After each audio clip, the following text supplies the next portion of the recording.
తీయండి. ఆది 17వ అధ్యాయం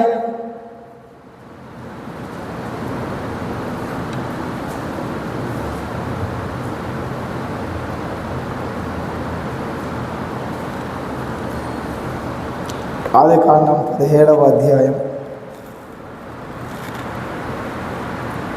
మొదటి వచనం చదువుదాం. అబ్రహాము 99 ఏళ్ళు అయినప్పుడు యెహోవా అతనికి ప్రత్యక్షమై నేను సర్వశక్తి గల దేవుడను నా సన్నిధిలో నడుచుచు నిందారహితుడవై ఉండుము. హల్లెలూయా. నాతో కలిసి చదవండి. అబ్రహాము 99 ఏండ్ల వాడైనప్పుడు యెహోవా అతనికి ప్రత్యక్షమై నేను సర్వశక్తి గల దేవుడను నా సన్నిధిలో నడుచుచు నిందారహితుడవై యుండుము. హల్లెలూయా. ఇక్కడ మనం చదవబడిన వాక్యం ఏమిటంటే, ఇక్కడ అబ్రహాము గారు కనపడుతున్నారు. అబ్రహాం గారితో పాటు దేవుడు ఇక్కడ మనకి కనపడుతున్నారు. అబ్రహాం గారికి సర్వోన్నతుడైనటువంటి దేవునికి జరుగుతున్నటువంటి సంభాషణ ఇక్కడ ఈ ఆదికాండం 17వ అధ్యాయంలో మొదటి వచనంలో రాయబడింది. ఇక్కడ 99 ఏండ్ల వాడైనప్పుడు అబ్రహాముకి దేవుని వాక్కు ప్రత్యక్షమైంది. దేవుడు అబ్రహాంతో మాట్లాడుతున్నాడు, అబ్రహామా నీవు నా సన్నిధిలో నడుచుచు నిందారహితుడవై యుండుము. దేవునికి మహిమ కలుగును గాక. ఇక్కడ అబ్రహాము ఏమి ఆశిస్తున్నాడంటే, ఏమి కోరుకుంటున్నాడంటే, 99 ఏళ్ళు వచ్చేసినాయి, ఇంకా పిల్లలు పుట్టలేదు, ఇంకా పిల్లలు లేరు, ఇంకెప్పుడు నాకు గర్భఫలం వస్తుంది, ఇంకెప్పుడు నాకు వారసుడు వస్తాడు అని తనకున్నటువంటి యావదాస్తికి మొత్తము వారసుడు అప్పుడు ఎలియాజరే అని అనుకున్నాడు. అబ్రహాం దగ్గర పనిచేసేటువంటి ఎలియాజరే అనుకున్నాడు. ఎంత ఆస్తి వెండి బంగారం ఉన్నా, నేను ఎంత ధనవంతునైనా ఏమి లాభము, వారసుడు లేడు కదా అని చెప్పి 99 ఏళ్ళప్పుడు అబ్రహాము అనుకుంటున్నప్పుడు దేవుడు ఇక్కడ మాట్లాడుతున్నాడు మాట. నేను సర్వశక్తి గల దేవుడను.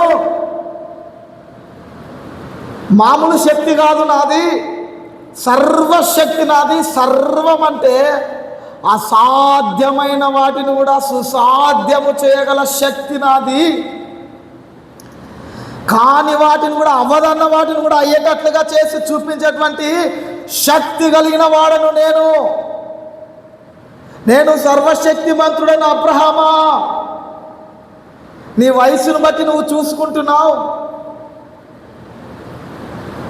శారమ్మకి స్త్రీ ధర్మము నిలిచిపోయిందని నువ్వు ఇంకా ముసలి వాడైపోయినా నువ్వు చూసుకుంటున్నావు. కానీ ఏదైనా చేయుటకు నేను శక్తి గలవాడను, నేను సర్వశక్తిమంతుడను, ఏదైనా చేయగలను. కానీ నీవు మాత్రము నా సన్నిధిలో నడుచుచు నిందారహితుడవై ఉండుము అని ప్రభు మాట్లాడుతున్నాడు. నిందారహితుడవై యుండుము. ఏంటి నిందారహితుడవై ఉండుము అంటే అర్థం?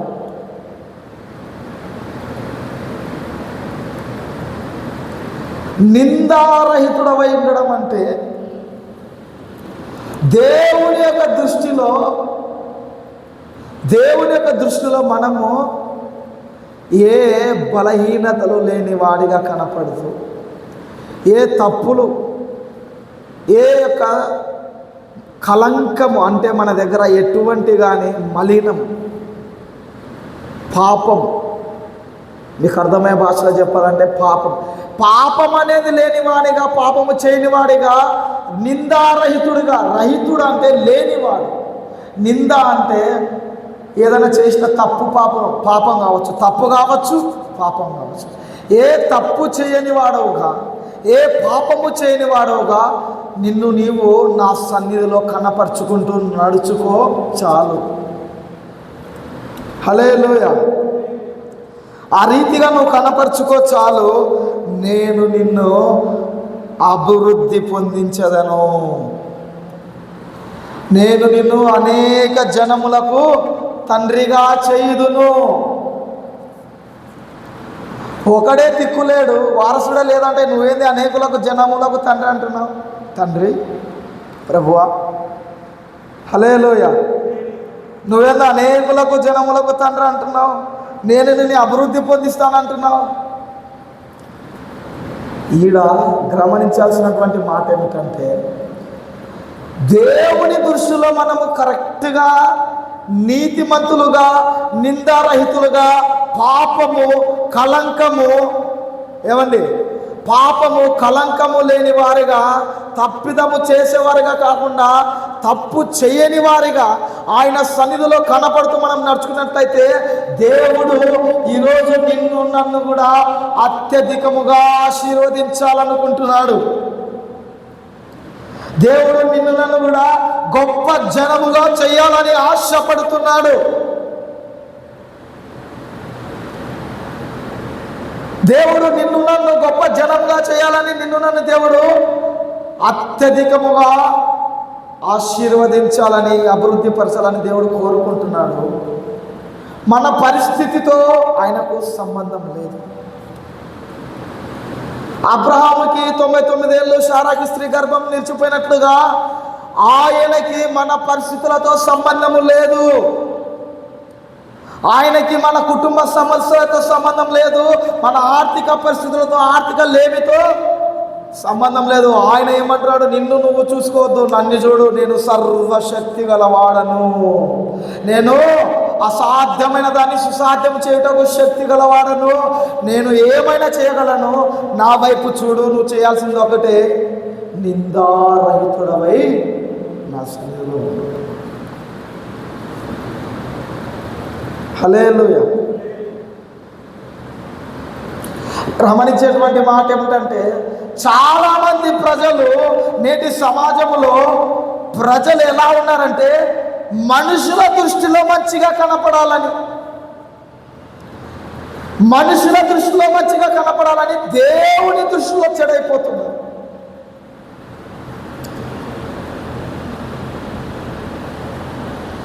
దేవునికి ఎలా కనపడినా పర్వాలేదు, దేవునికి ఎలా కనపడినా పర్వాలేదు, అబద్ధికునిగా కనపడినా పర్వాలేదు, పాపం చేసేవాడిగా కనపడినా పర్వాలేదు, తప్పు చేసేవాడిగా కనపడినా పర్వాలేదు, మనుషులకు మాత్రము మంచివాడిగా కనపడాలి, మనుషులకు మాత్రము తప్పు చేయని వారిగా కనపడాలి, మనుషులకు మాత్రము పాపము లేని వారిగా కనపడాలి. నేడు మనుషులందరూ దేవుని దగ్గర నిందారహితులై ఉండమంటే మనుషుల దగ్గర మెప్పును ఆశిస్తున్నారు, మనుషుల దగ్గర ఘనతను ఆశిస్తున్నారు. మనుషులు మనకు చేస్తారు, పెడతారు, ఎత్తేస్తారు, భజన చేస్తారు, మనల్ని పొగుడతారు, చప్పట్లు కొడతారని, వారి ముందర మంచి ఉండాలని నానా తిప్పలంతా పడుతున్నారు. హల్లెలూయా. కానీ నిందారహితులుగా ఉండాల్సింది ఎవరి ఎదుట? దేవుని ఎదుట, జీవము కలిగిన దేవుని ఎదుట నిన్ను నీవు తప్పు లేనివానిగా కనపరుచుకోవాలి. సర్వశక్తి కలిగిన దేవుని ఎదుట నిన్ను నువ్వు పాపము లేని నిందారహితునిగా కనపరుచుకోవాలి. మనుషులు ఎలాంటి వారంటే, నువ్వు 99 సార్లు మంచి పనులు చేయి, 99 సార్లు మంచి పని చేయి, 99 సార్లు అన్నం పెట్టు, భోజనాలు పెట్టు, 99 సార్లు దావత్ ఇవ్వు.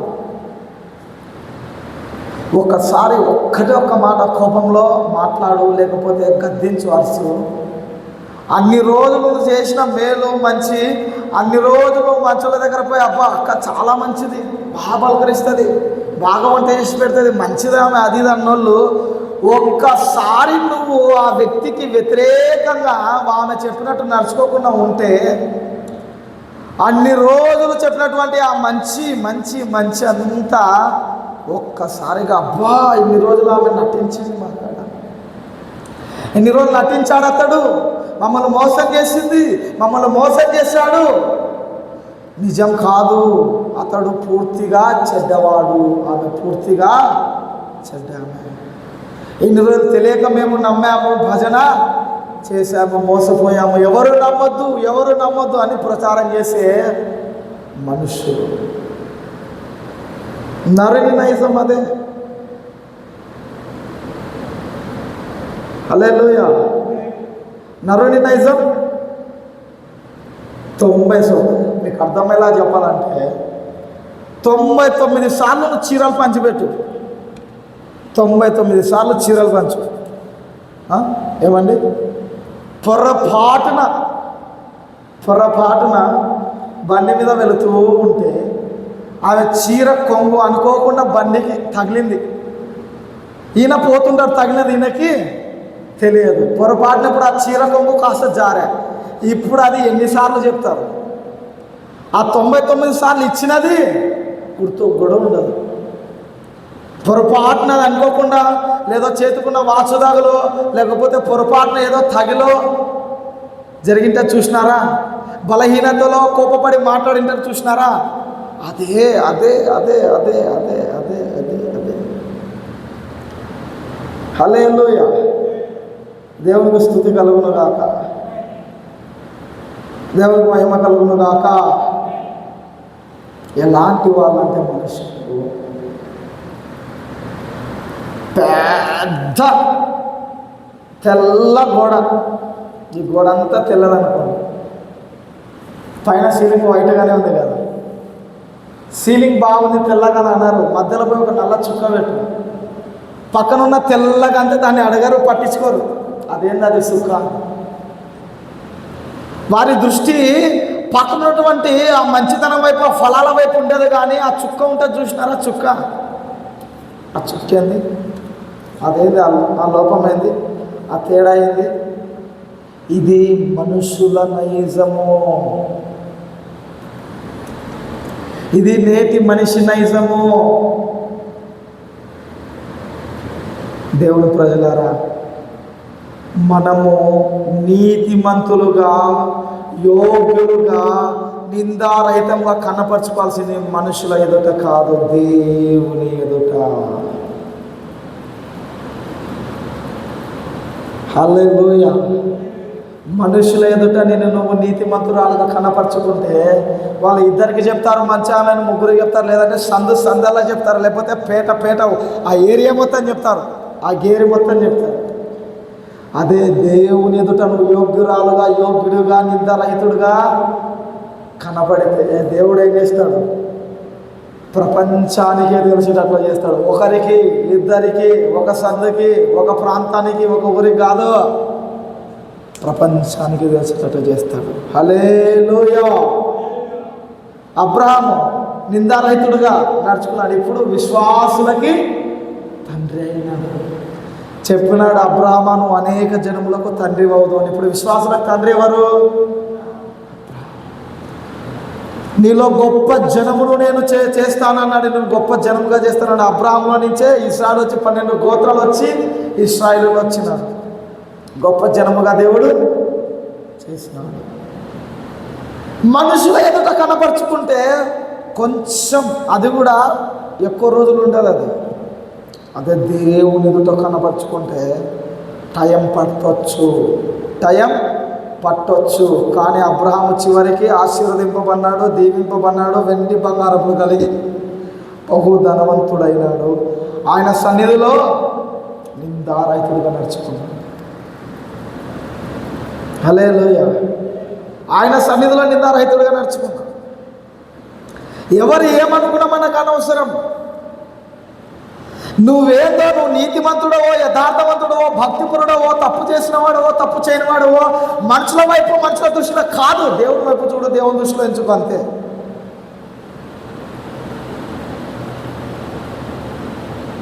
హల్లెలూయా. దేవునికి మహిమ కలుగును గాక, దేవునికి స్తుతి కలుగును గాక. చూడండి దేవుని ప్రజలారా, దేవుని సంగమా, చాలామంది ఇక్కడే ఆగిపోతున్నారు. మెచ్చుకోవాల్సింది మనల్ని దేవుడు అండి. తన్ను తాను మెచ్చుకున్నవాడు యోగ్యుడు కాదు, ప్రభు మెచ్చుకున్నవాడు యోగ్యుడు. మనుషుల మెప్పు కోరుతున్నారు, మనుషుల ప్రశంసలు కోరుతున్నారు, మనుషుల చప్పట్లు భజనలు కోరుతున్నారు. అవన్నీ వ్యర్థము. శాశ్వతమైనది, అక్షయమైనది ఏంటి తెలుసా? దేవుడిచ్చే ఘనత, దేవుడిచ్చే ఆశీర్వాదం. ఇప్పుడు అబ్రహాము చూడండి, రాకడ వచ్చినా కూడా, రాకడ ఎత్తబడినా కూడా అబ్రహాం ఏమంటారు? విశ్వాసులకు తండ్రి అంటారు పరలోకంలో కూడా.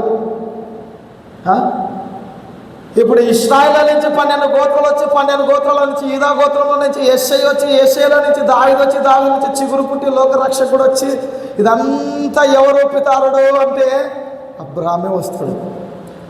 ఇశ్రాయేలు నుంచి 12 గోత్రాలు. ఇశ్రాయేలు తండ్రి ఎవరు? ఇస్సాకు. ఇస్సాకు తండ్రి ఎవరు? అబ్రహాం. చూసినారా దేవుడు దీవిస్తే ఎట్లా ఉంటుందో? అనేక జనములుగా చేస్తానన్నాడు, చేసినాడు. హల్లెలూయా. అనేక జనముగా చేస్తానన్నాడు, చేసినాడు. నిన్ను అత్యధికముగా అభివృద్ధి పొందిస్తానన్నాడు, అభివృద్ధి పొందించినాడు. ఇప్పటికీ చాలామంది అబ్రహాం ఆశీర్వాదములు కావాలి, అబ్రహాం ఆశీర్వాదం వచ్చును గాక, అబ్రహాం ఆశీర్వాదం వచ్చును గాక అంటే, ఇక్కడ గమనించే మాట ఏమిటంటే, అబ్రహామునే దేవుడు ఆశీర్వాదకరంగా మార్చి పడేసినాడు. హల్లెలూయా. అబ్రహాంని కేవలం ఆశీర్వదించడమే కాదు, కేవలం ఆశీర్వాదమే కాదు, ఆశీర్వాదకరంగా అబ్రహామునే దేవుడు చేసేసినాడు. హల్లెలూయా. ఆశీర్వాదం అంటే ఎవరి పేరు గుర్తొస్తుంది ఇప్పుడు? అబ్రహాం. ఎంత ధన్యత, ఎంత ధన్యత. హల్లెలూయా. దేవుని దృష్టిలో ఎవరైతే నిందారహితులుగా నడుచుకుంటారో వారు దేవుని దృష్టిలో నీతిమంతులుగా ఎంచబడతారు, వారు దీవింపబడతారు. హల్లెలూయా. తీయండి, ఇదే ఆదికాండం 5వ అధ్యాయం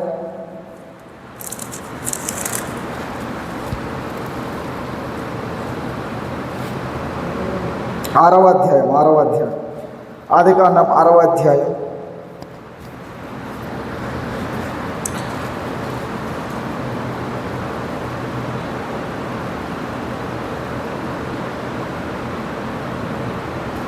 6వ అధ్యాయం 9వ వచనం ఒకసారి చదవండి. 9 6వ అధ్యాయం ఆదికాండం 6వ అధ్యాయం 9వ వచనం.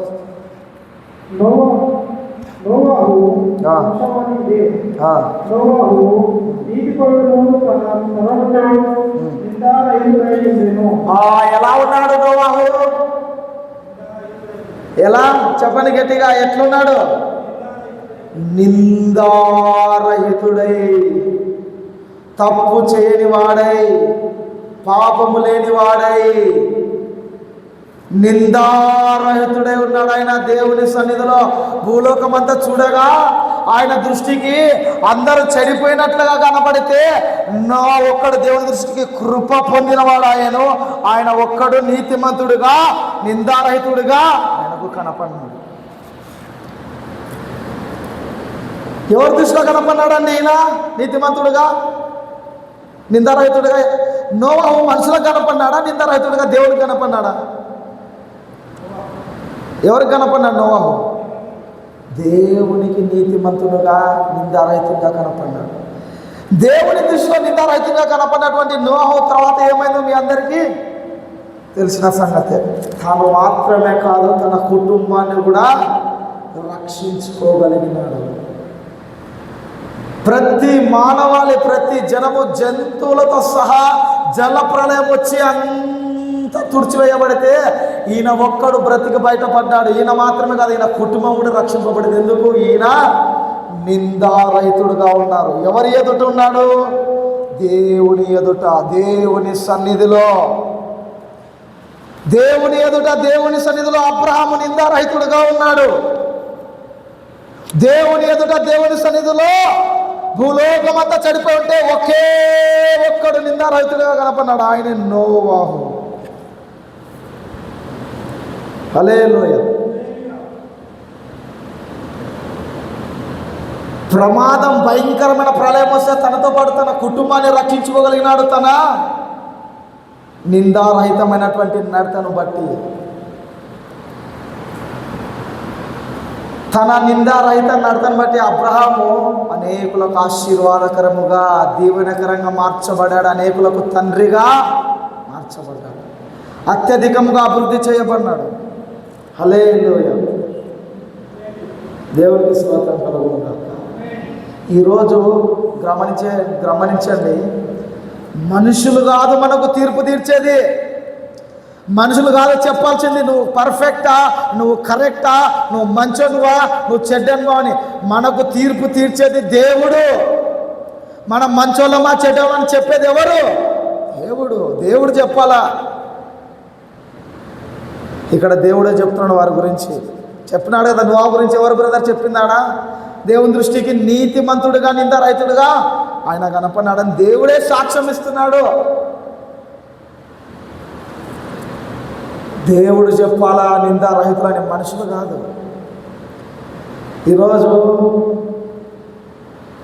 బహుశా చాలామంది మనల్ని అంటుండొచ్చు, మనమంటే పడక, మనమంటే గిట్టక, మనం ఏ తప్పు చేస్తున్నాం, ఏ అన్యాయం కూడా వారికి చేస్తున్నాం. కానీ మన మీద లేనిపోని అబద్ధ ప్రచారాలు, లేనిపోని నిందలు, అట్టాంటోడు ఇట్టాంటోడు, అట్లన్నాడు ఇట్లన్నాడు, ఇది అది అట్లా లేనిపోని నిందా ప్రచారాలు వేస్తుండొచ్చు. లేనిపోని కల్పిత మాటలు ఎన్నో మన మీద చెబుతుండొచ్చు. కానీ ఒకటే చెప్తున్నాను దేవుని బిడ్డ,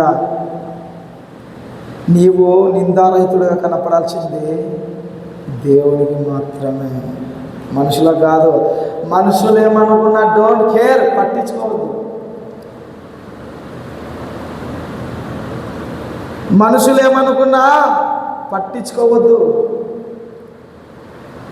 మనుషులు నిన్ను నిందిస్తే ఎంత, అవమానిస్తే ఎంత తొక్కలోది. దేవుడి నిన్ను అన్నాడంటే నువ్వు ఏదో తేడా పడుతున్నావని అప్పుడు భయపడు, అప్పుడు సరి చేసుకో, అప్పుడు నడతలు శుద్ధీకరించుకో, అప్పుడు భయపడు, అప్పుడు కంగారపడు, అప్పుడు ఏడ్చి పెడబొబ్బ పెట్టి అవును తండ్రి బలహీన పడ్డాను క్షమించమన్నాడు. మనుషులు అనే మాటని లక్ష్య పెట్టి, మనుషులు అనేటువంటి మాటలకు గాయపరచబడిపోయి ఓ గందరగోళం అయిపోయి కింది మీదికి అయిపోయి బాధపడాల్సిన అవసరము లేదు. మనుషులు నిందిస్తారు, కానీ మనము కరెక్ట్గా కనపడాల్సింది మనుషులకు కాదు, దేవునికి కనపడాలి. హల్లెలూయా. ఎవరికి కనపడాలి? దేవునికి కనపడాలి. ఏమనుకుంది సమాజం అంతా, దేశం అంతా ఏమనుకుంది? వచ్చినాడు, నన్ను చెడిపినాడు, నా బట్టలు లాగినాడు అని చెప్పింది ఆమె, పోతిఫర్ భార్య. చెప్పిందే లేదా? యోసేపు ఏం చేసినాడు? ఈ ఇంటిలో నా యజమానుడు సమస్తం నాకు అప్పచెప్పినాడు, ప్రతి దాని మీద నాకు అధికారం ఉంది, ఒక్క నీ మీద తప్ప అన్నాడు. అవునా? ఇటువంటి పాపం నేను ఎట్లా చేయదును అని అన్నాడు. మరలాసారి ఇంకా చివరికి వస్త్రములే పట్టుకొని రా నాతో శయనించు, రా నాతో పాపం చేయమని యోసేపును ప్రేరేపిస్తుంది. హల్లెలూయా. అప్పుడు యోసేపు ఏమంటాడు తెలుసా వాక్యంలో? అయ్యో నా దేవుడు చూస్తున్నాడు, నా దేవుని దృష్టిలో నేను ఎలాగ ఇంత పాపము చేసి నా మీదకి ఉగ్రతను తెచ్చుకుందును, ఇంతటి ఘాతకం చేసి ఎలా నేను నా దేవుని దృష్టిలో నిందుడుగా కనపడుదును. హల్లెలూయా. ఏమవుతాడు తెలుసా యోసేపు? అబ్రహాంకి ముని మనవడు. ఇస్సాకు కొడుకు యాకోబు, యాకోబు కొడుకు యోసేపు, మునివనముడు. ఈయన తాత, ముత్తాత. యోసేపుకి ముత్తాత అవుతాడు అబ్రహాం, అబ్రహాంకి ఈయన మునిమనవుడు అవుతాడు. అబ్రహాం ఎలాగైతే నిందారహితుడిగా నడుచుకున్నాడో యోసేపు కూడా నా దేవుడు చూస్తున్నాడు. మనుషులు ఎవరు లేరు, 4 గోడలు ఉన్నాయి, గదిలోనే ఉన్నాము, ఎవరు చూస్తే ఎంత చూడకపోతే ఎంత అని యోసేపు యవ్వన ప్రాయంలో ఉన్నాడు. పెళ్ళి కాలేదు యోసేపుకి, ఇంకా యవ్వన ప్రాయంలో ఉన్నాడు. ఎటువంటి టెంప్టేషన్ అంటే అది అనుకుంటే తనతో శయనిస్తే ఆ పోతిఫర్ని లేపేసి కూడా అతడు ఆ యొక్క ప్రాంతాన్ని మొత్తం ఏలుబడి చేసేటువంటి ఒక అధికారిగా ఉండొచ్చు యోసేపు. కానీ యోసేపు నా దేవుడు చూస్తున్నాడు, నా దేవుని దృష్టి ఉంది నా మీద, నా దేవుని దృష్టిలో నేను నిందారహితంగా కనపడాలని యోసేపు దేవునికి భయపడ్డాడు. యోసేపు దేవుని సన్నిధిలో నిందారహితంగా నడుచుకున్నాడు. కానీ మనుషులంతా ఏమన్నారు? ఏరా అప్రాచ్యుడా, నీచుడా, అన్నం పెట్టిన చెయ్యికే ఇంతటి పండగం కడతావా? ఎక్కడో ఉన్నావు, నువ్వు ఇంట్లో తెచ్చి పెట్టుకుని ఇంత యజమానిగా పెట్టినాడు కదరా, మమ్మల్ని కూడా నమ్మలేదు కదరా, నువ్వు హెబ్రీయుడివి అయినా కూడా నేను అంత చేరదీసి అన్నం పెట్టి ఇంత అధికారంగా పెడితే అన్నం పెట్టినటువంటి తల్లి లాంటిది కదరా. రే ఎన్ని మాటలు అంటారా, ఎన్ని మాటలు, ఎంత బాధపడిండాలా యోసేపు, ఎంత హృదయం గాయపడిండాలా యోసేపుది. పోతిఫరు భర్త రాగానే నువ్వేదో నమ్మకస్తుడు, మంచోడు, మంచి పిల్లోడని పెట్టినావో చూడు, నీ భార్యనైనా నా మీదకే రాని బలవంతం చేయబోయినాడని చెప్పి అప్పుడు ఆ యజమానుడు, రే ఎంత నమ్మినాను రా, కుక్క కన్నా విశ్వాసం ఉంటుంది నీకు, అది కూడా లేదా? అలా జరిగింది ఏంది? మరి యోసేపు మీద వస్తున్నట్టు ఏంది? చూడండి నిందలు. హల్లెలూయా, దేవునికి స్తుతి కలుగును గాక. కానీ యోసేపు మనుషుల నిందలని బట్టి భయపడలేదు, కృంగిపోలేదు, బాధపడలేదు. ఆఫ్కోర్స్ బాధపడింటాడు, ఖచ్చితంగా బాధపడింటాడు. కానీ నా దేవుని దృష్టిలో నేను నిందారహితంగా ఉన్నాను, అది చాలు, నేను తప్పు చేసానే నా దేవునికి తెలుసు అనుకున్నాడు. అంతే, ఇదే అనుకున్నాడు. మనుషులంతా నువ్వు పాపం చేయడానికి పోయినావు, బలవంతం చేసినావు అని నానా మాటలు అంటున్నారు, నిందిస్తున్నారు, అంటనే ఉన్నారు పదే. కానీ నా దేవుని దృష్టిలో నేను నిందారహితంగా ఉన్నానని యోసేపుకి తెలుసు. సమయం పట్టింది అబ్రహాముని జనములకు తండ్రిగా మార్చడానికి. హల్లెలూయా, సమయం పట్టింది. యోసేపును కూడా చెరసాల నుంచి విడిపించి ఆ యొక్క ఐగుప్తు రాజుకు వచ్చినటువంటి ఫరోకి ఆ స్వప్నం యొక్క భావం తెలపంగానే ఎంపన్నే ప్రధాని అయిపోయినాడు. ఎందుకు? నిందారహితుడుగా ఉన్నాడు. అన్నాడా లేదా? అది దేవుని సన్నిధిలో, దేవుని ఎదుట ఎవడైతే నిందారహితంగా నడుచుకుంటాడో, ఎవడైతే దేవునికి భయపడతాడో, ఎవడైతే దేవుడు చూస్తున్నాడనే వణుకు కలిగి శరీరంలో ఉంటాడో, నరమున దేవుని భయముతో ఉంటాడో, నిందారహితుడుగా ఉంటాడో, వాడిని ఖచ్చితంగా దేవుడు ఆశీర్వదిస్తాడు, దీవిస్తాడు.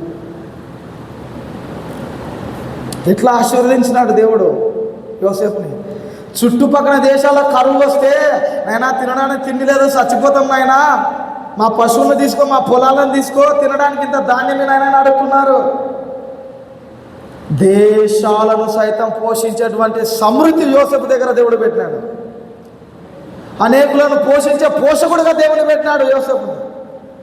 అనేకులకు ఆశీర్వాదకరంగా, దీవెనకరంగా పెట్టినాడు. ఎవరైతే అమ్మినారో నువ్వే దిక్కురానాయనని కాళ్ళు మొక్కేటట్లు చేసినాడు దేవుడు. అమ్ముకున్న వాళ్ళే వచ్చి నువ్వే దిక్కురానాయనంగా, లేకపోతే సత్సంరా ఏం లేదు తినడానికి అని చేసేసాడు. ఎక్కడున్నాడు యోసేపు? అప్పుడు సింహాసనం మీద కూర్చొని ప్రధాని ఉన్నాడు.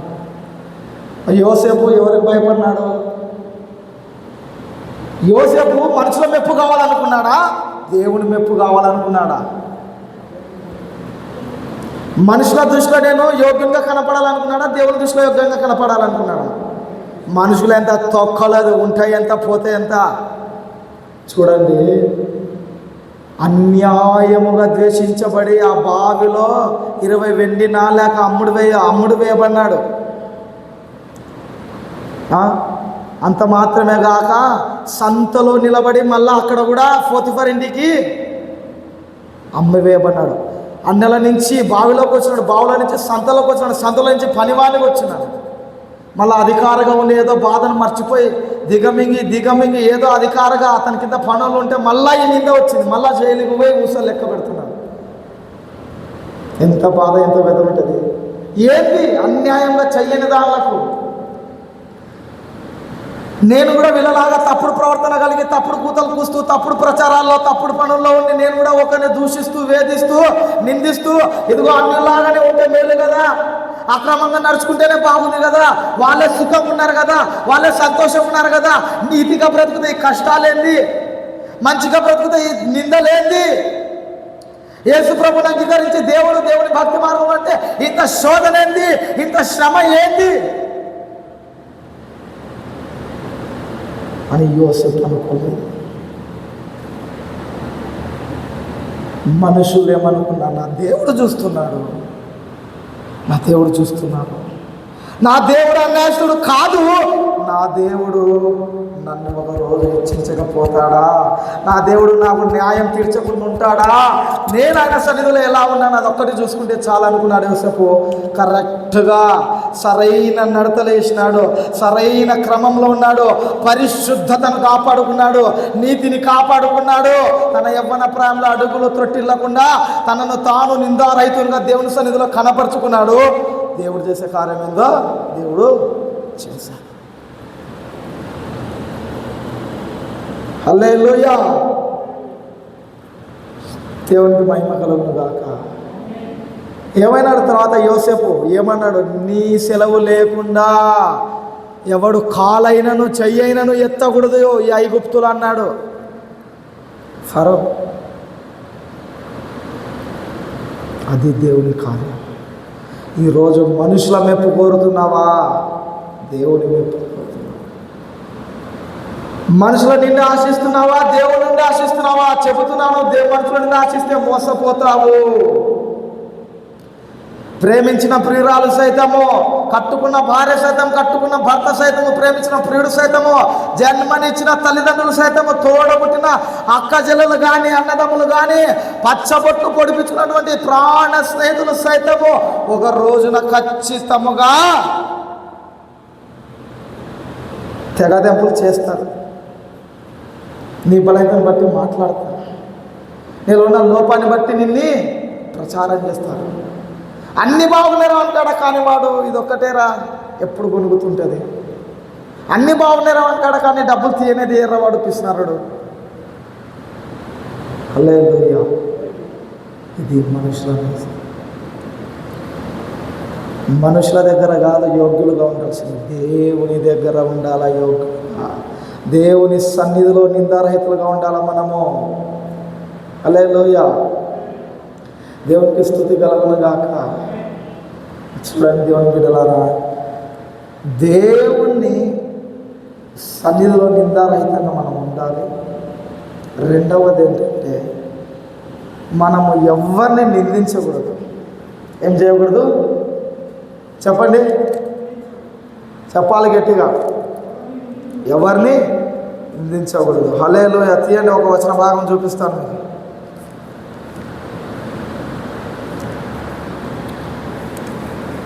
యెషయా గ్రంథం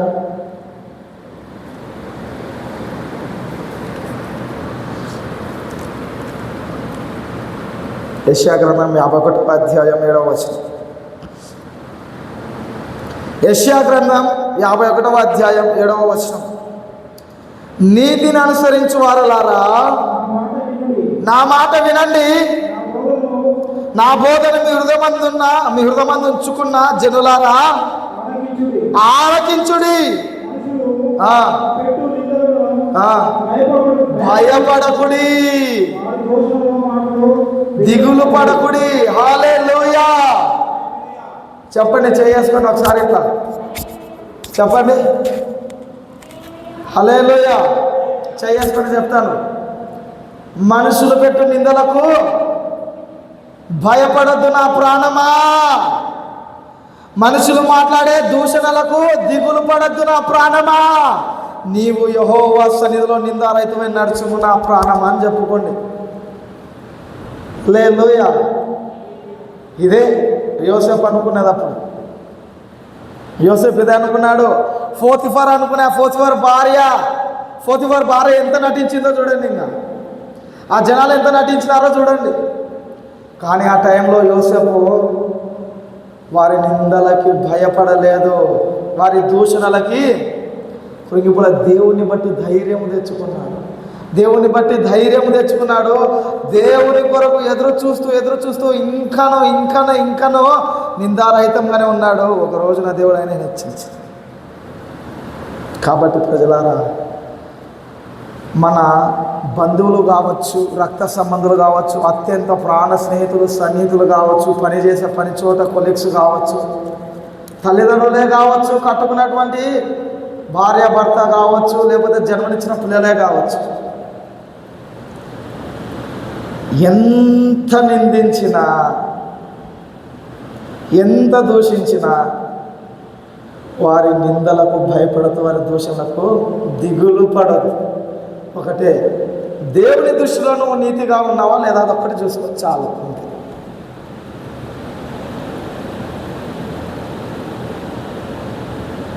ఇందాక ఒక మాట అన్నాను, మనం ఎవరిని నిందించకూడదు. సపోజుగా ఒక ఇద్దరు ప్రాణ స్నేహితులు ఉన్నారు. సపోజ్గా ఒక పాస్టర్ ఒక విశ్వాసి గురించి చెప్తారు. ఒక విశ్వాసి ఒక పాస్టర్ అనుకోకుండా ఏదో కోపంలో గట్టిగా ఒక మాట అంటాడు. ఏం చేస్తాడు? కోపంలో ఒక మాట గట్టిగా అతని భార్యనో లేదంటే కోపంలో అనుకోకుండా ఒక చెడ్డ మాట వస్తుంది. అది విశ్వాసి వింటాడు, చూస్తాడు. ఇప్పుడు పోయి ఈయన మీద వీడేం చేస్తాడు? ప్రచారం చేస్తాడు. ఇప్పుడు ఏం చేస్తున్నట్ట వాడు? ప్రచారం చేస్తున్నాడు, నింద వేస్తున్నాడు. ఒకటి ఒక్క విషయం చెప్తాను చూడండి. ఇప్పుడు అతడు ఉన్నదే చెప్తున్నాడు, దాన్ని నింద అన్నారు. ఉన్నది చెప్పిన దాన్ని నింద అన్నారు. లేది కల్పించి చెప్తేనే అది నింద. యోసేపు మీద లేది కల్పించి చెప్పినారు, అది నింద. ఆయన ఉన్నది చెప్తున్నాడు. ఆయన చెప్పడం తప్ప కాదా? ఉన్నది చెప్పడం తప్ప కాదా? ఉన్నది చెప్పడం తప్పు కాదని అంటున్నారు. నేను మీకు వివరణిస్తాను చూడండి. ఇప్పుడు ఆ అబ్బాయి విన్నాడు, ఆ విశ్వాసి ఆ గుమ్మము దాటి ఒకరికి పోయి సంగతి చెప్పే లోపల ఈ దైవజనుడు, అయ్యో నేను దైవజనుని కదా, నేను పిలువబడినవాడిని కదా, నేను ప్రతిష్ఠింపబడినవాడిని కదా, నేను యాజకుని కదా, నేను మాదిరికరం ఉండాలి కదా, అయ్యో ప్రభువా నేను నోరు జారి తప్పిదం చేశాను, క్షమించని బోర్ని ఏడుస్తాడు. దేవుడు ఏం చేస్తాడు? క్షమించేస్తాడు. ఇప్పుడు ఇతని యొక్క తప్పు, ఇతని యొక్క నింద దేవుడు ఏం చేస్తాడు? సర్లేరా క్షమించడానికి కొట్టివేయ పడదు. వీడేం చేస్తాడు? పోయి ఇక్కడ తప్పు దేవుడు ఏం చేసినాడు? క్షమించు. వీడేం చేస్తాడు? పోయి ఇంకా వీనికి ఉండదు, ఇంకా దురద కదా, దురద గిరి దాన్ని పెద్దగా చేయాల.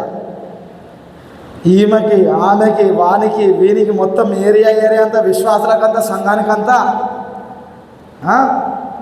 పోయి చెప్తాడు. ఇప్పుడు వీడు ఆయన మీద నింద మోపినట్టు, ఇప్పుడు వీడు దేవుడి దృష్టిలో నిందితుడుగా ఉన్నట్లు, ఇప్పుడు వీడు దేవుడి దృష్టిలో తప్పు చేసినట్లు. పాస్టర్ కాదు అప్పుడు తప్పు చేసినట్టు.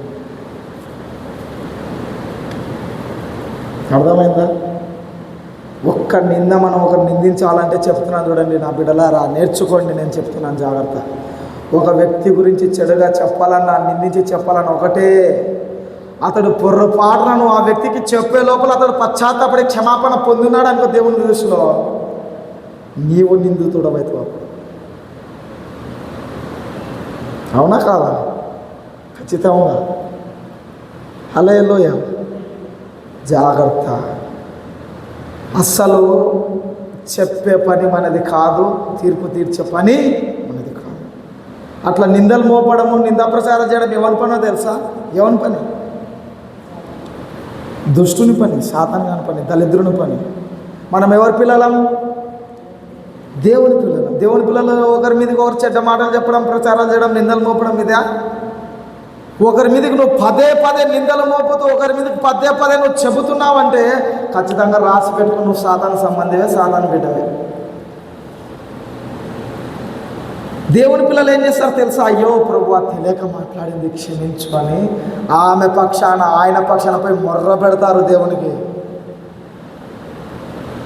అయ్యో ప్రభా బలహీనం ఉన్నాడు ఈ విషయంలో, అయ్యో ప్రభా బలహీనం ఉంది ఈ విషయంలో, ఆమెను బలపరచు, క్షమించు ప్రభా అని కన్నీరు గారుస్తారు. వారు నీతిమంతులు, పోయి ప్రచారం చేసేవాళ్ళు కాదండి. హల్లెలూయా. దేవునికి స్తోత్రం కలుగును గాక.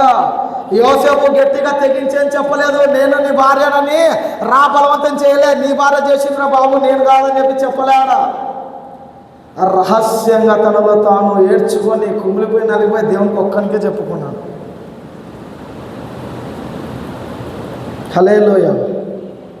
ఈరోజు ఒక వార్త, చెడు వార్తను పడితేనే పోయి ప్రచారం చేయడం కాదు మన లక్షణము, మన పని. అది సాతాను.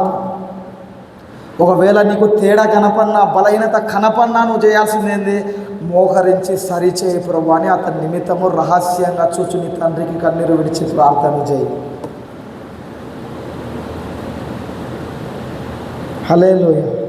నువ్వు చేసే ఆ ప్రార్థన బట్టి దేవుడు అతన్ని సరి చేస్తాడు, దిద్దుతాడు. బలహీనత కనపడితే చెప్పాల్సింది ఎవరికి? మనుషులకా దేవునికా? దేవుని. ఇప్పుడు మనుషులు పెట్టే నిందలకు భయపడాలా, భయపడకూడదా? ఇప్పుడు దేవుని దృష్టిలో మెప్పు కోరాలా, మనుషుల దృష్టిలో మెప్పు కోరాలా? ఇప్పుడు మనుషుల దగ్గర నిందా రైతులు ఉండాలా, దేవుని దృష్టిలో నిందా రైతులు ఉండాలా? అది ఈరోజు అంశం. హల్లెలూయా. అర్థమైందా? దేవుని దృష్టిలో మెప్పు కోరాలా, దేవుని దృష్టిలో నిందా రైతులు ఉండాలా. కానీ మనం ఎవరిని నిందించకూడదు, ఎవరిని దూషించకూడదు, ఎవరిని విమర్శించకూడదు, ఎవరిని ద్వేషించకూడదు. అది మన పని కాదు. అది ఎవరి పని బైబిల్లో చూపిస్తా చూడండి. ప్రకటన గ్రంథం తీయండి, ప్రకటన గ్రంథం. అట్లా నిందలు మోపడం ఎవరి పనో మీకు ఒక వాక్యం చూపిస్తాను. ప్రకటన గ్రంథం 12వ అధ్యాయం 10వ వచనం ఒకసారి చదవండి. ప్రకటన 12:10 చదవండి. మరి ఒక గొప్ప స్వరము పరలోకం నుండి ఇలా చెప్పుట విని, రాత్రి వేళలో మన దేవుని ఎదుట మన సహోదరుల మీద నేరము మోపువాడు అపవాది. ఎవరు ఏం చేస్తున్నాడంట? వాడు ఏం చేస్తున్నాడు? రాత్రి పగలండి, రాత్రి పగలు వినండి, ఇక్కడ తలలెత్తండి. ఒక గంట కాదు, ఒక రోజు కాదు, వారం ఒక నెల కాదు, ఒక సంవత్సరం కాదు, రాత్రి పగలు. ఎప్పుడు? రాత్రి పగలు ఒకటే పని. ఏంటి పని? సునీతమ్మ అట్లా సీరియల్ చూసిండు, డానియల్ ఈడ ప్రార్థన చేసుకురా చూడు, ఇస్సాకు ఈడ కోపన్నాడు చూడు. ఇదే మనకి పని, ఏముండదు పని మనకి. హల్లెలూయా. మన మీద నిరంతరము ఏం చేస్తుంటాడంటే వాడు నేరము మోపుతుంటాడు. నేరము నేరము నేరము నేరం అంటే నిందలు మోపుతుంటాడు మన మీద. వాడు ప్రార్థన చేస్తున్నాం, ప్రభువా మాకు అవసరతలు అక్రతలు తీర్చి మా ప్రార్థన వినని. వాడు తప్పుదం చేసినాడు, వాడు అట్లా చేసినాడు కదా, నువ్వు ఎట్లా ఇస్తావయ్యా అని చెప్పిపోయి సాతాడు దేవుని దగ్గర కంప్లైంట్ చేస్తూ నిందలు మోపుతుంటాడు వాడు తరచు. అదే వాని పని, నిందలు మోపడము. ఇట్లా చేసినాడు, అట్లా చేసినామని మనం చేసిన తప్పుగా మనల్ని ఎత్తుకొని కూడా దేవునికి చూపించడం, దేవునికి చెప్పడం, కంప్లైంట్ చేయడం, ఇదే వాని పని. హల్లెలూయా. ఇదే పని. ఏం సాతానా, ఏం చేస్తున్నావు, ఎక్కడి నుంచి వచ్చినావు నువ్వు అంటే, నేను అటు ఇటు తిరుగుతూ. ఎందుకు తిరుగుతున్నాడు అంటే అటు ఇటు ఎక్కడుంది అటు ఇటు తిరుగుతూ వచ్చినాడని? యోబు గ్రంథంలో అంటాడు. ఏం సాతాను ఎక్కడి నుంచి వచ్చినంటే భూమి మీద నుంచి అటు ఇటు తిరుగుతున్నా. ఎందుకు తిరుగుతున్నా అంటే ఆ మనుషుల తప్పిదములు ఈ మనుషుల తప్పిదములు తెలుసుకోవడం, వాళ్ళ మీద నిందలు మోపడం. నీ సన్నిధిలోకి వచ్చి ఇదే నా పని. ఆయన సన్నిధిలో యోబు మీద కూడా నింద మోపుతున్నాడు. తీయండి, మీకు చూపిస్తా. యోబు గ్రంథం 2వ అధ్యాయం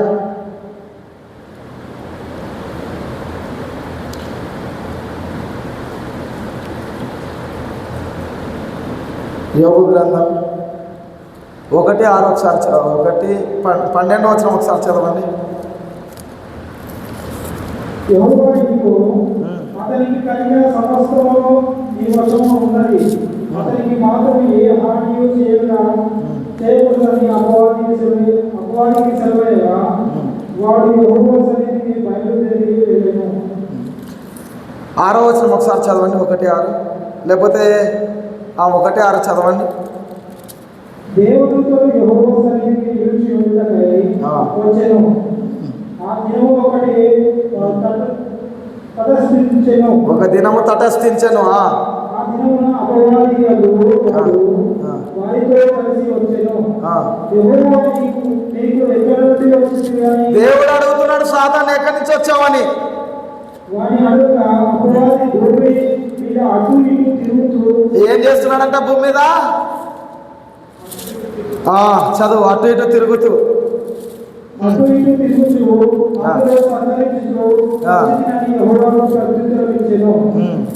అందులో యెహోవా నీవు నా సేవకుడైన యోబు సంగతిని ఆలోచించితివా? అతడు యథార్థవంతుడు, న్యాయవంతుడని దేవుని యందు భయభక్తులు కలిగి చెడుతనమును విసర్జించిన వాడు అతని వంటి వాడు ఎవడను లేడు అని అడగగా అపవాది చెప్తాడు. వీడు సాతాను వాడు. యోబు ఊరికయే దేవుని యందు భయభక్తులు గలవాడా? ఆయన ఊరికనే నిన్ను నమ్మినాడా యేసయ్యా? ఊరికనే నువ్వు గొలుస్తూ ఆరాధిస్తున్నాడు అనుకుంటున్నావా? నువ్వు అతనికి అతని ఇంటి వారికి అతనికి కలిగిన సమస్తమును కూడా చుట్టూ కంచె వేసితివి కదా. అందుకు నేను ఆరాధిస్తున్నాడు వాడు, అందుకు నిన్ను గొలుస్తున్నాడు. ఏదో పెద్ద భక్తుడని, ఏదో చెడుతనం విసర్జించిన వాడని, యెహోవా యందు భయభక్తులు గలవాడు, నీతిమంతుడు, యథార్థవంతుడని నువ్వు ఏదో ఒప్పుకుంటున్నావు, సంకలు గుద్దుకుంటున్నావు. కానీ ఊకనే కాదయ్యా నీకు భక్తి చేసింది అని యోబు మీద నింద మోపుతున్నాడు. ఇక్కడ వీడు దరిద్రుడు సాతాను. అటు ఇటు తిరుగుతూ సోదరుల మీద ఉన్నటువంటి నేరారోపణలు చేయడమే దేవుని దగ్గర వాని పని. నిందలు మోపడమే వాని పని. హల్లెలూయా. ఇప్పుడు నిందలు మోపుతున్నది ఎవరు? నేరాపణ చేస్తున్నది ఎవరు?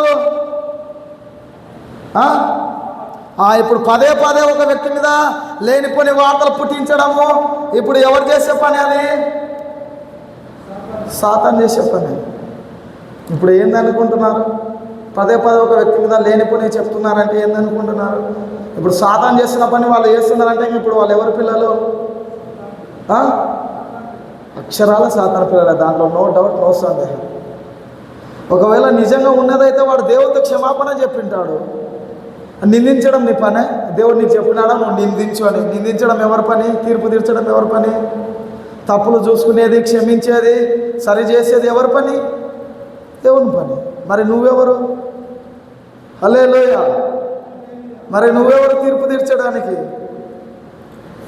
దేవునికి స్తుతి కలుగును గాక. మరి నువ్వెవరు దేవునికి తీర్పు తీర్చడానికి? లేచిపోయినా పెద్ద నీతిమంతురాలాగా, భక్తిపరులాగా ఈమె తప్పు, ఈమె నింద ఇది ఉందని చెప్తుంటారు. అది చేయాల్సిన పని ఎవరు? అసలు దేవుడు చూసుకుంటాడు.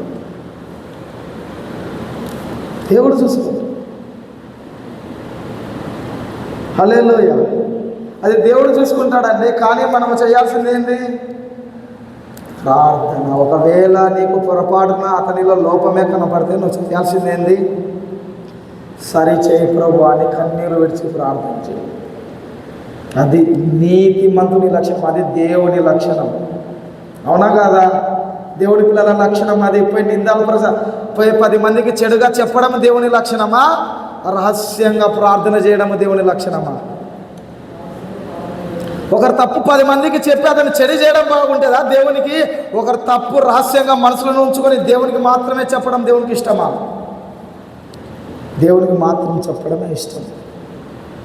అది నేర్చుకోవాలి మనం. హల్లెలూయా. అది నేర్చుకోవాలి మనం. దేవుని బిడ్డలారా, అన్యాయంగా మనం ఎవరిని కూడా నిందించకూడదు. ఒకవేళ పొరపాటు పడ్డాడా, తేడా పడ్డాడా, బలహీన పడ్డాడా, ఎవరితో చెప్పాల్సిన అవసరం లేదు. దేవునితో చెప్పు రహస్యం. దేవునికి మాత్రమే చెప్పు. ఆయనకు వినపడేటట్లు ఆయనకు ఒక్కరికి చెప్పు. హల్లెలూయా. అది దేవుని పిల్లల లక్షణం. 10 మందికి ప్రచారం చేసి ఇంకా ప్రచారం చేస్తున్నాం అంటే అది సాధారణ లక్షణం. పొరపాటున అతడు ఒప్పుకొని క్షమాపణ పొందితే ఏంది? ప్రభు శరీరంలో రక్తంలో చేసేటప్పుడు ప్రభు ఇంకోసారి మాట్లాడనయ్యా అని ఒప్పుకొని చేయిస్తాడు. వీడు ఇంకా చేస్తుంటాడు. ఆ తప్పే లేదు, దేవుడు మర్చిపోయినాడు. ఇప్పుడు పదే ఆయన మీదకి చెప్తూ ఎవరి మీదకి వాడు నింద మోపుతూ ఎవరి మీదకి వాడు పాపం తెచ్చుకుంటున్నాడు. ఈ చెప్పేవాడే వాడి మీద వాడే పాపం తెచ్చుకుంటున్నాడు. వాడే నిందితుడు అవుతున్నాడు. ఈయన కాదు. వాడు నిందుడుగా దేవుని సన్నిధిలో కనపడతాడు. ఈయన నిందారహితుడుగా కనపడతాడు. నిందలు మోపేవాళ్ళు నిందితుడుగా కనపడతారు దేవుని సన్నిధిలో. నిందా ప్రచారాలు చేసేవారు దేవుని సన్నిధిలో నిందితుడుగా కనపడతారు. నిందా ప్రచారాలు చేయకుండా దేవునికి మాత్రమే చెప్పేవాళ్ళు నిందారహితులుగా కనపడతారు.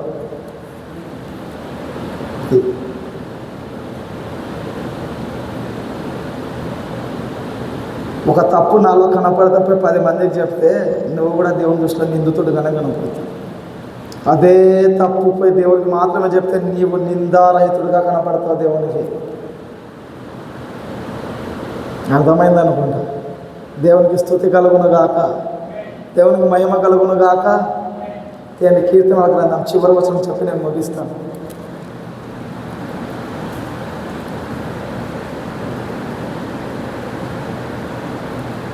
కీర్తనల గ్రంథం 69వ అధ్యాయం. కీర్తనల గ్రంథం 69:20 వచనం ఒకసారి చదవండి. 69:20. నిందకు నీ హృదయము బద్దలాయెను, నేను బహు కృషించి ఉన్నాను. ఏం చదువుతున్నారు బ్రదర్? ఎట్లా చదువుతున్నారు? కృషించి ఉన్నాను. నిందకు నా హృదయం బ్రద్దలాయను, నేను బహుగా కృషించి ఉన్నాను. కరుణించి వారి కొరకు కనిపెట్టుకుంటిని గాని ఎవ్వరు లేకపోయిరి. ఓదార్చు వారి కొరకు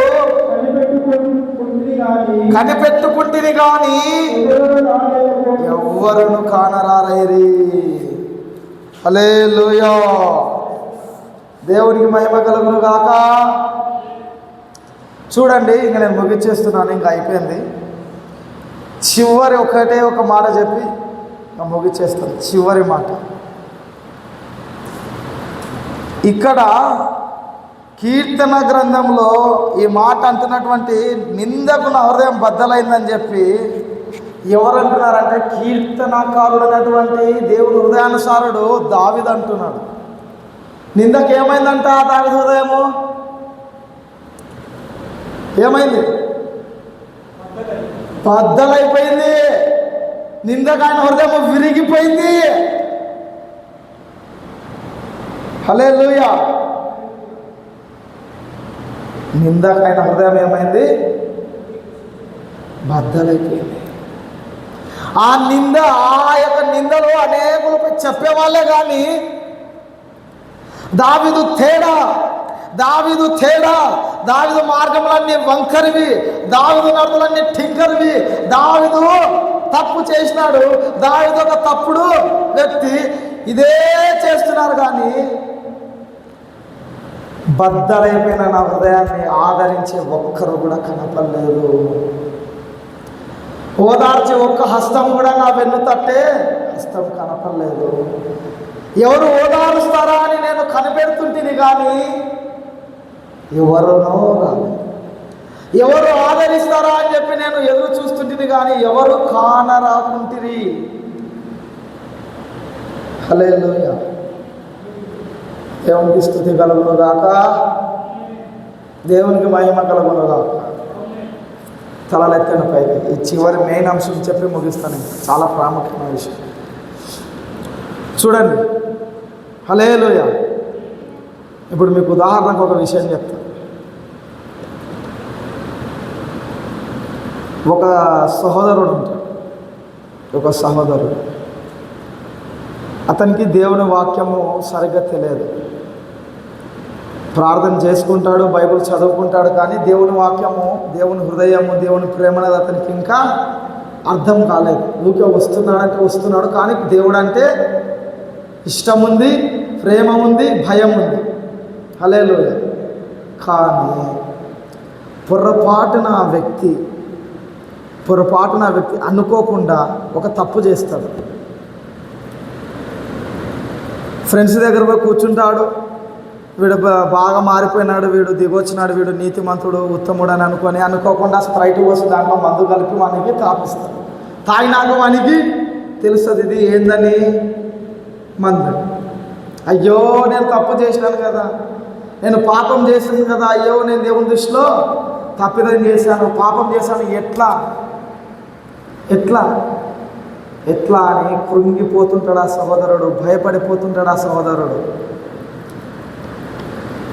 ఒకవేళ నిజముగా ఇట్లయినా అనుకోండి, అతనుకున్న అలవాటుని బట్టి యేసుక్రీస్తులోకి వచ్చినాక తిష్టలో ఉండలేకపోయి బలహీనతను బట్టి ఒకవేళ తాగినాడే మందు ఒకవేళ తెలిసే తాగినాడు, తాగి సాతానుగాడి పని అతని హృదయంలోకి చొరబడి ఇంకా దేవుడు నిన్ను క్షమించడు, దేవుడు నిన్ను ఆమోదించడు కుమారుడుగా, దేవుడు నిన్ను ఇంకా రానివ్వడు ఆయన దగ్గరికి. నువ్వు ఆయన దృష్టిలో ఒక తప్పు చేసిన వ్యక్తివే, ఒక పాపివే, ఒక నిందితుడివే అనే పదే అతని యొక్క హృదయాన్ని శోధిస్తుంది. ఇంకా మందు తాగడం ఎవరైతే చూసింటారో వాళ్ళందరూ పోయి ప్రచారము, అందరూ మారణం అనుకున్నారు, బాప్తిసం తీసుకుంటే భక్తుడు అనుకున్నారు, ఆదివారం పోయి బలలో చేస్తుంటే పరిచయం చేస్తుంటే మళ్ళీ ఇట్లా అయినాడంటే నింద మోపినట్లయితే. కానీ ఆ సమయంలో అతడు, ఆ బలహీనమైన నా సహోదరుడు ప్రార్థన కూడా చేసుకోలేడు. ఎందుకంటే దేవుని దగ్గర ముఖము చెల్లక మోకాళ్ళ మీదకి రాలేడు, మందిరానికి రాలేడు, సేవకులకు ఎదురుపడలేడు, విశ్వాసులకు ఎదురుపడలేడు, సంఘంలో సావాసానికి రాలేడు. అప్పుడు అతడు కృంగిపోతాడు, నలిగిపోతాడు. కానీ ఆ సమయంలో దేవుని బిడ్డగా నేను వెళ్ళి ఓదార్చాలి, నేను వెళ్ళి ధైర్యపరచాలి, బలపరచాలి, ఆదరించాలి. ఏదో తెలియక చేసావు కదా, దేవుడు క్షమిస్తాడు. ఒకవేళ నీ బలహీనతను బట్టి నువ్వు ఆపుకోలేక తాగావా, అయినా దేవుడు నమ్మదగిన మాట. ఈసారి చేయనని మాట ఇవ్వు. ఇలా మాటలు పట్టించుకోవద్దు, దేవునికి దూరం కావద్దు. దేవుడు ఎప్పటికైనా క్షమించేవాడే. తప్పిపోయిన కుమారుని కొరకు ఎదురు చూసే తండ్రిలాగా నీ కొరకు ఎదురు చూస్తాడు ఆయన. వద్దు తప్పుడు నిర్ణయాలు తీసుకోవద్దు, కృంగిపోవద్దు, బాధపడద్దు, మనుషులు వేస్తున్న నిందలకు భయపడద్దు. దావీదు అదే పరిస్థితి. దావీదు తేడబడినాడు, పగసిబాత పాపం చేసినాడు. అయినా దేవుడు వెళ్ళి ఆయన సన్నిధిలో క్షమించమని అడుగు. క్షమిస్తాడా లేదా? క్షమించమని అడిగి ఆయన సన్నిధిలోకి వెళ్ళని భుజము తట్టి ధైర్యపరిచి ఆదరించి అతని పక్షముగా నీవు ప్రార్థన చేసి అతని ప్రార్థనకు పశ్చాత్తాపానికి రేపి పంపాలా దేవుని సన్నిధికి. ఇది నిందారహితుని లక్షణం. ఇది దేవుని పిల్లల లక్షణము. 10 మందికి చెప్పడం కాదు, అతని సాక్ష్యాన్ని భ్రష్టు పట్టించడం కాదు. ఇది సాతాను లక్షణం. వాడు నిందితుడుగా మార్చబడతాడు దేవుని సన్నిధిలో.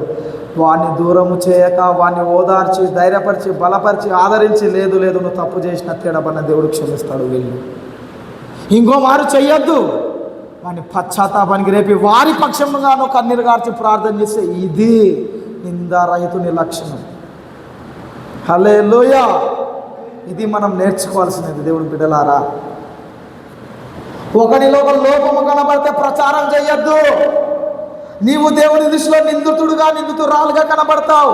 నువ్వు ప్రచారం చేయక దేవుని సన్నిధిలో కన్నీరు విడిచి ప్రార్థన చేస్తే నీవు దేవుని సన్నిధిలో అబ్రహాములాగా, నోవాహులాగా, యోసేపులాగా నిందారహితుడుగా కనబడతావు, నిందారహితురాలుగా కనబడతావు. ఒకవేళ తేడాబడిన సహోదరుడు నిజంగా తప్పు చేసింటే అయినా కూడా వెల్లుని తండ్రి క్షమిస్తాడని దావీదు అన్నట్లుగా అతడు చెప్పకూడదు. నాకు ఒక అన్న కనపడినాడు,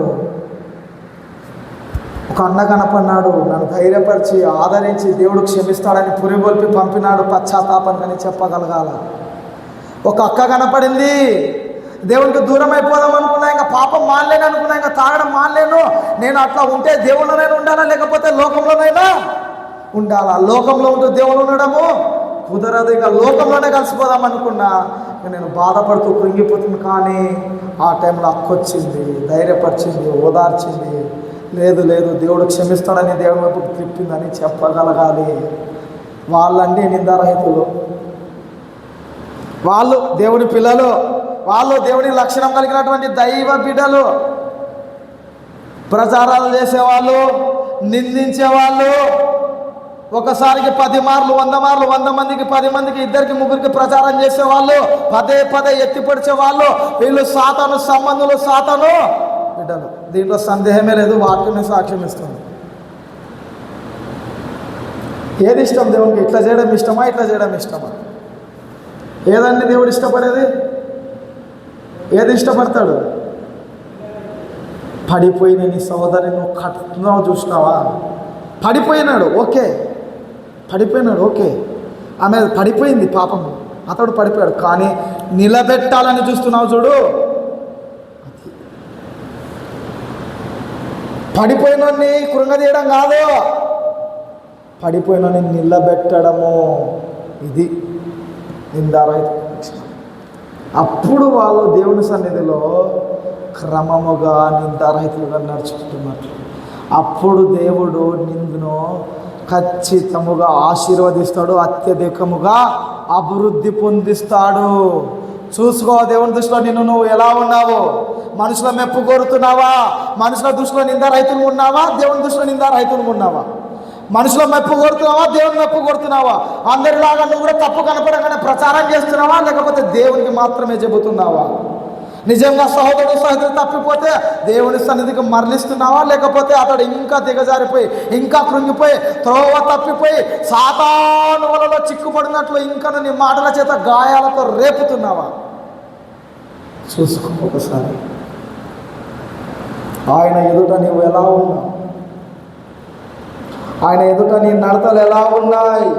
ఆయన ఎదుట నీ యొక్క ప్రవర్తన ఎలా ఉంది? ఆయన ఎదుట నీ చూపులు, నీ క్రియలు, నీ హృదయము, నీ పని, నీ పరిచర్య, నీ భక్తి, నీ విధేయత, నీ పరిశుద్ధత ఎలా ఉందో చూసుకో ఒకసారి ఆయన ఎదుట.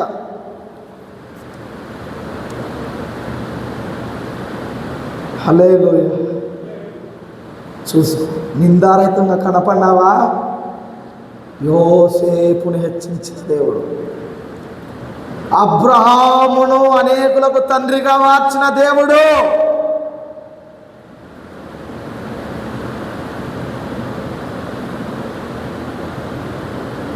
భయంకరమైన పెను ప్రళయం వచ్చిన నోవాహును తప్పించిన దేవుడు, నిన్ను నన్ను కూడా తప్పించడం కాదు,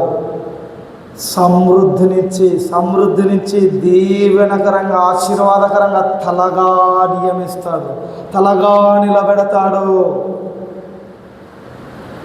హల్లెలూయా. ఇటువంటి వాళ్ళని దేవుడు కోరుకుంటాడా? కోరుకోడా? తప్పకుండా కోరుకుంటాడు. హల్లెలూయా. దేవుడి కొద్ది వాక్యాన్ని దీవించును గాక. ఆమేన్.